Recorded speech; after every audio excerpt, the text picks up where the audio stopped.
still have a minute up here, but I guess we could get started early. After all, it is the last Sunday of 2024. I do want to say thank you to everyone that participated in Sunday school this year. I do appreciate the fact that you come regularly. Ooh, that sounded like it popped a little bit.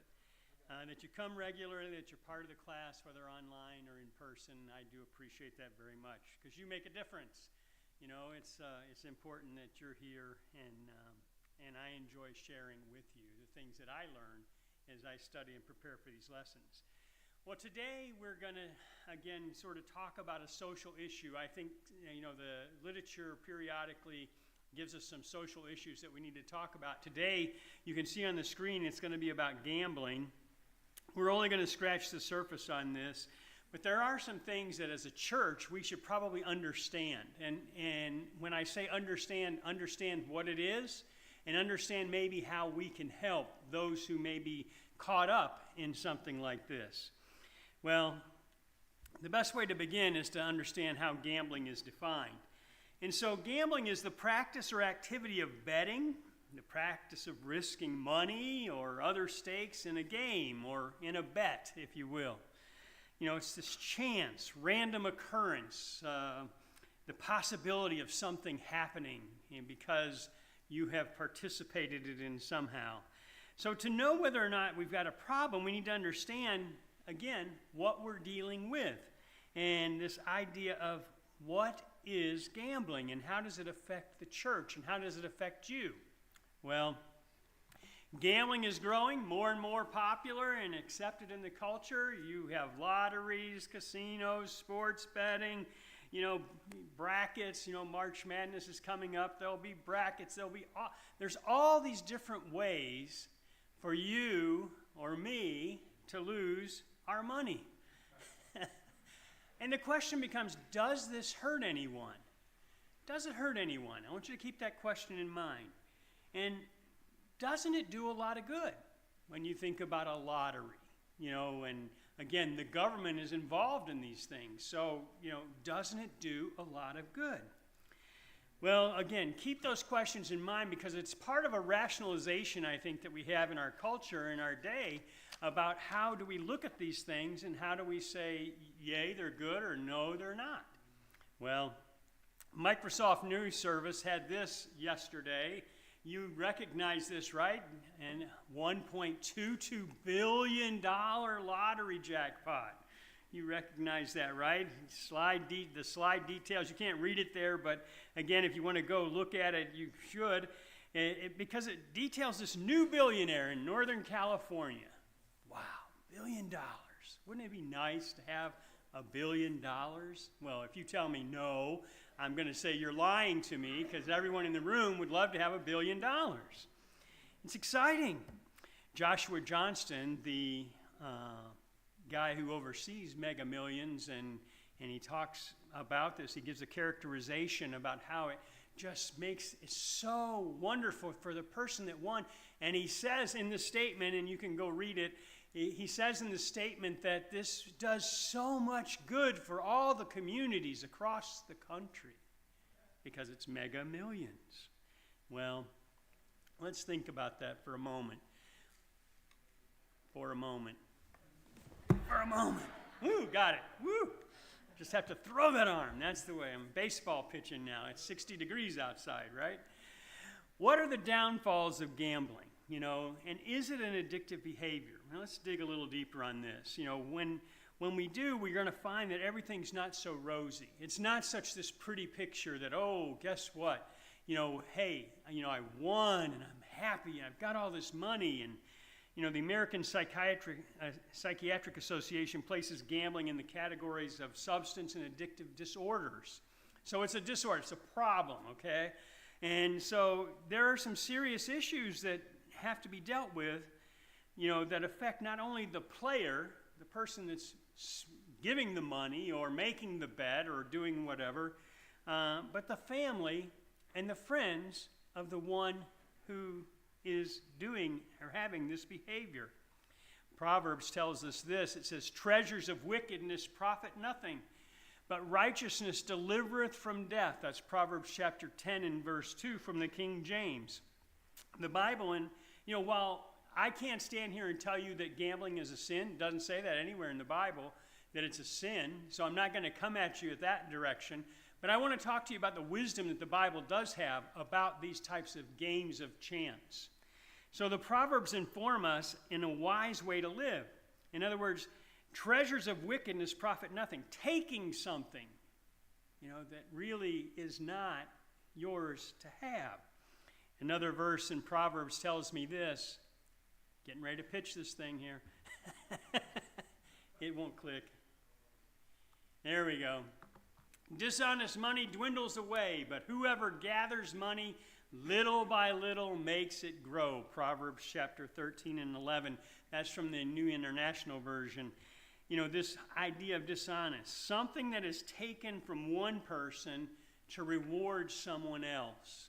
In other words, I'm going to take your money and I'm going to give it to someone else. Now, on the surface, you say, well, yeah, but I just did that voluntarily. Well, let's talk a little more about that. It's a game, isn't it?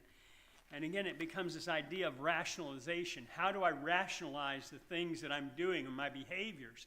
And you can do this with any kind of, behavior. But how do I do it with gambling?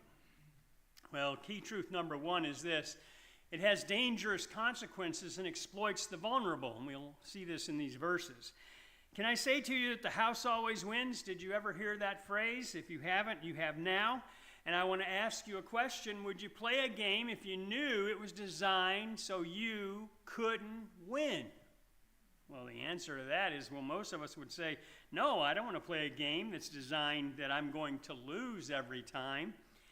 And the reality of gambling, that is the reality of gambling. It is the playing field's just not level. Otherwise, I could ask you, how in the world could a sports book offer me $150 if I would bet $5?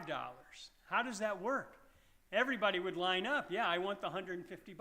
So here's my $5. And those are advertisements that you might see on a sporting event on TV. It doesn't make sense, does it? Methodically, if the chance of me winning is strong, they're not going to offer me that $150 or $200 or if I make these bets. And they use the celebrities to sort of endear us to this and make us feel like, oh yeah, this is just fun. It's just fun. But is it? Google AI, so if you like artificial intelligence, gives us this definition that you see on the screen about the house winning. It means that in a gambling situation, the casino or the establishment running the game, the house, and this is the phrase I want you to understand, is mathematically designed to always make a profit over time. So what does that do for me? If I look to the last phrase in this thing, essentially, the longer I play, the more I'm going to lose. Let that sink in for a minute. The more I play, the more I'm designed to lose. So again, this idea, is it good for me to gamble? Well, obviously I'm going to tell you no at this point, but let me give you some more evidence that says there's a reason I can say that. First of all, Proverbs chapter 1 and verse 19 from the New Living Translation says this, such is the fate of all who are greedy for money. Notice the last part of that phrase. It robs them of life. It robs them of life. How can that be? Well, let's go a little further and see. The Proverbs has us some clear direction here. It's challenges that we be wise in all areas of life. Gambling, I want to tell you, is an industry now. It's a business. It's a big business. It's a multi-billion-dollar business. So as I look at it that way, there's some realities because they've become that because it is a behavior that is addictive. And people who have, as the American Psychiatric Association says, this disorder become more and more obsessed with being able to win. It's also very regressive. Now, what does that mean? Well, let me give you like 3 good bullets here that talk about this. First of all, gambling takes advantage of people. Few win anything substantial. That's the reality of it. If everybody won the jackpot, they would go out of business. Mathematically, remember Google AI's definition there, mathematically, it's designed for the house to win. I bet you'll never be able, shame on me. You won't be able to go tell your friends, oh, I went to Sunday school and we talked about gambling, you know. It's like, here we are. Gambling imposes a disproportionate financial burden on low-income players. It's regressive. In other words, if you go to some of these communities where we would say the economics are challenged, maybe they're socially challenged, the people play this, and it's a regressive tax. It's taking money from those who can't really afford to lose it and taking it because they want to have a chance at some sort of prize that mathematically the game is fixed against them. Gambling is a disorder, and it's common among 18 to 20-year-old men. I thought that was an interesting fact, you know, and it is addictive because it's if I win, all my problems will be solved. If I won that $1 billion, oh, I could give so much to so many people. I could help in so many ways. We rationalize, don't we? And in reality, it's probably easier for us to find stories about winners whose lives were wrecked by a sudden windfall of money. And, you know, you don't have to go any further than West Virginia to find this out. Jack Whitaker, that name you may ring a bell with you. He won when it was a big prize in, I think, 2002 or 2009 or something like that. He wins this prize of several $1 million, and all of a sudden, you know, his house burned down, his wife died, he got sick, his daughter died of an overdose. He said it brought so much worry and problems to his life. Well, there we go. Again, you can't read this, but I would challenge you to go to GoBankRates.com, April 2024. They have an article there, very important, that talks about this idea of the winnings and the recklessness that occurs because of someone winning a lottery jackpot. So this is something that you're like, well, wait a minute, this doesn't make sense. It wouldn't happen to me. Well, I would tell you the 24 people that they highlight in this article didn't think it would happen to them either. The money was going to solve all their problems. Interesting. And yet we find that it really, really didn't. Well, again, we're stewards. We've heard that before, right? That's not something new to us. So what is a steward? A steward is someone that has the job of supervising or taking care of something, such as an organization or property. In Scripture, we see how Jesus' parable talks about being wise as a steward. And think about the story of the talents. He gave one, he gave one, 2, he gave one, 5. And he told them to occupy until he came back. And what was that to mean? That was to mean to manage that and to take care of that and to grow that. You know, be actively involved in how your money is used, invested, and spent. Well, you know the story of that parable. You know how that came out. You know that the one that was terrified of the master didn't do anything, and his was taken away and given to the one who had 5. So again, this idea that we need to be actively engaged in how we manage our resources. Well, I like this verse. My son, there we go, back and forth, here we go. My son, if sinners entice thee. I like that. This is a verse that I keep close in mind. Proverbs 1:10, consent thou not. If only. You know, and in this passage, you find that the opportunity presents itself. Listen, come along with us. Fall in with us. We'll take from these people and we'll rob them and we'll take all that they have. And you can be part of this. Well, again, the wisdom here says, don't do it. Don't do it. Well, again, you sort of saw this already. You got a Mega Millions jackpot ticket on one side of the screen, and on the right side, for those of you that have played, maybe you do or you did, you know, that's the ticket you mark up to show what numbers you want to use. And these games are everywhere. They're everywhere. I mean, you think about this. Mega Millions, Powerball, Pick 3, Pick 4, Scratch Off, Hard Rock Casino, the MGM Grand Casino. We've got the Jack Casino, and they're all in our neighborhood. And if you think about this, this is just bloomed or blossomed since the state said, you know what? We need to allow casino gambling because everybody's going to Pennsylvania or New York or, they're going over to Michigan and they're spending their dollars there. We want the dollars to be spent here so that it can do so much good. Remember the promise of the lottery years and years ago? What was the promise of the lottery? Oh, the schools will have so much funding. I don't know. I still get those asked for that tax levy every few years because the lottery just isn't delivering on what it says it would do. But if I'm looking for an opportunity to take a chance, I can certainly find a game to play, can't I? Well, many people desire to be rich. How many of you in the room remember the old song? It's an old song now. It was written in 2013 by Ed Robertson and Stephen Page. If I had $1 million, I would. And if you look at the lyrics of that song, it talks about, it's the very pathway that we've described earlier. What happens when I get this $1 million? Well, at first, it's to get the things that, maybe I really need. I need some furniture. I need a house. Oh, I need a car. But then keep going in the lyrics of that song, I need an elephant. An elephant? Really? I need a monkey. Why do you need a monkey?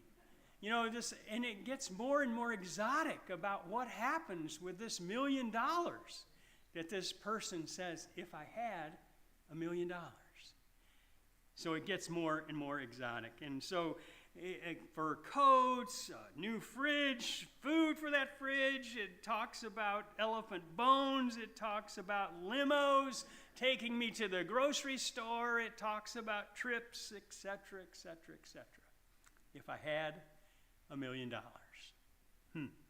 Interesting. Well, notice this, 1 Timothy chapter 6 and verse 9, what does it tell me? New Living Translation's on the screen there. It says, but people who long to be rich fall into temptation.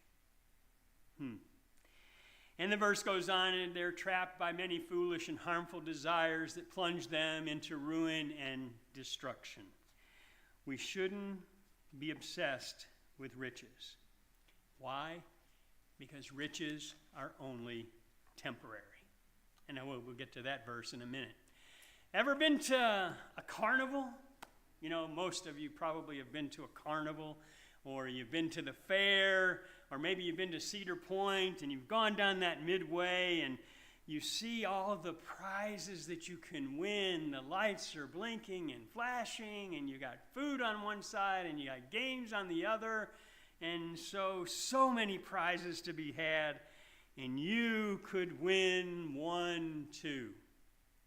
Can I share a real story with you for a minute here? I'm going to confess. I'm glad my dad's not here. He probably doesn't even know this ever happened. When I was in high school, I worked very hard for my money. I worked in a cotton mill. And if you've never worked in a cotton mill, you don't want to work in a cotton mill. It's very, very hard work. There was a carnival in town. Dale found his way to the carnival. There was a game. Maybe you've seen the game, the basket, and you throw a little softball, and, if you get the softball to land in the basket, you win a prize. Well, this carny worker, I'll call him a carny worker, that's what they call themselves, I think. He talked me out of my whole paycheck because he kept promising me more. If you just play one more time, you'll get the big prize. Dale fell for it. I hate carnival games. You ask my kids, they ask me to have $1 to go play a game. I'm like, no, absolutely not. I can't stand carnival. So it's probably the best lesson I ever learned because it sticks. Why do I want to give this guy or girl my money? I don't. But I got sucked in. That's how easy it is. Now, I'm not a bad guy, but I got sucked in. So it's not all bad people that do this. It's easy to get drawn into that. It would have been better for me to take my paycheck, which at that time, and some of you can probably relate, it was like $66 for 40 hours a week. It was hard work, and it didn't bring a lot of money, but that was what I got. But he took it all. I didn't have gas, and I didn't have the heart to ask my dad for money for gas. I started riding the school bus, a high school guy riding the school bus. Imagine that, or grabbing a friend and say, hey, can you pick me up? Wow. But I got sucked in. That's how easy it is. Well, that's my experience, and I've confessed, so you can pray for me that that never happens to me again. And I can assure you that it probably won't, because I learned a very valuable lesson that day. In the blink of an eye, wealth disappears. $66 was gone. It sprouted wings. It flew away like an eagle. Proverbs chapter 23 and verse 5 from the New Living Translation. Riches are temporary. If I just win the next one. If I just win the next one. Greed brings grief to the whole family. Proverbs 15 and 27 says. The writer of Proverbs recognized that our attitudes toward money is critically important. Well, how do we remedy this? How do we, because it's easy to rationalize that it's okay. It's just a game. It's just a game. Well, maybe we need to look to the scriptures. And God instructs us in his word, how to live and how to work hard for what we need. And so if I'm looking for an antidote, I need to look to the Bible to find the view of money and wealth. It's a practice where I need to start. The scriptures help us navigate this. And this is, again, an issue of our day. Again, it's interesting, isn't it? It's a social issue, but it's an issue that we have to grapple with and we have to deal with. It's not like it was in the old days, when maybe you picked a number and you called a phone, called your bookie, I think they called them at the time. So you could log your wager. Again, Proverbs chapter 10, verse 2. The last part of this is now from the New Living Translation. You saw this earlier in from the King James. The last part of that verse says, right living can save your life. Right living can save your life. Again, I don't have to try to figure things out on my own. I have direction in the scriptures. And the scriptures can help me navigate the issues of the day. And so, as gambling is one of the issues of the day, I need to make sure I can navigate through it. Well, let's know this. And you know it. This is not news to you. Gambling has become very easy. It only takes seconds to place a bet. I wouldn't know. I don't do this. I think a couple weeks ago I mentioned, the lottery and $1 million. And so it's sort of fitting that I got a correct course here. And, no, you don't talk about those things. But on the web, gambling is always at your fingertips, 24/7. Again, it's like so many other things that have been proliferated by the World Wide Web. This is another one, where you can just be drawn in. And the temptation for those who have this disorder or this addictive behavior is so real. And yet, what do we do? Well, again, there's guidance on this. And Paul kind of talks about it. He talks about hard work. If we go to 2 Thessalonians chapter 3 and verse 8 from the New Living Translation, it says this, we worked hard day and night so we would not be a burden to any of you. Now, he's talking about missions, his missions team, and not taking advantage of people's generosity. Now, why would I throw that verse in there? Because what happens is, and if you have anyone that's ever been a gambler in your family, they come and say, hey, can I borrow a couple bucks? I just need a couple bucks. Just give me a couple bucks. And then maybe it's $10, and then maybe it's $20, and then maybe it's $100, because they get more and more and more involved and take advantage of the family and the generosity of the family. Paul's telling us that diligent, patient work pays off. Don't get distracted like I did by the bright lights and the opportunity to win more if you just stayed there and played. Paul says we worked. Notice what Proverbs says, 28 and verse 19 from the New Living Translation. A hard worker has plenty of food, but a person who chases fantasies ends up in poverty. Well, again, the wisdom of the Proverbs is on display for us. Jesus told us that the Father knows what we have need of. Matthew chapter 6, read the chapter there. There's a couple of times where he talks about that. It's not, as a believer, I can trust in the fact that God will take care of me. I don't need the whim of a gamble or, a game to get millions of dollars to sort of satisfy the things that I need. God knows what I have need of. And I think there's a verse, and Sister Alice Schaefer, she likes this verse from Psalms. I've never seen the righteous forsaken or their seed begging bread. Again, this idea that we have guidance in the Scriptures. Well, how can we help as a church? How do we help? What is it we can do? You say, well, I can't deal with a gambler. I don't know what to say. I don't know. Well, there are resources available, and I'm glad that we maybe feel that way. As a church, we do feel at times we're not equipped. But there, again, on the screen there's the gamblersanonymous.org. And there's a website there, and you can go to that website, and you can find all kinds of tools to help navigate gambling problems. Now, in case you ever wondered, was gambling an issue? Notice the next time you're watching TV and that sports book pops up and says, hey, FanDuel or DraftKings or whatever they are, there's a bunch of them, and they want you to bet, there's always this little fine print that comes up. If you have a problem with gambling, call 1-800 blah, blah, blah, blah, blah. What does that tell you? It's like the cigarette smoker that smokes, and on the side of the pack of cigarettes it says this could cause you cancer. Hello, I'm warning you that this could be a problem. Well, again, staying with the importance of a biblical view, because that's where we find our strength and our guidance. We can find guidance in other areas, but if we stick with the Scriptures, we'll find what we need. Notice what Jesus says to, this story, John chapter 8. The woman was taken in adultery. They bring her to Jesus, and they stand her before him, and he asks her this question: where are your accusers? Didn't even one of them condemn you? John chapter 8 and verse 10 from the New Living Translation.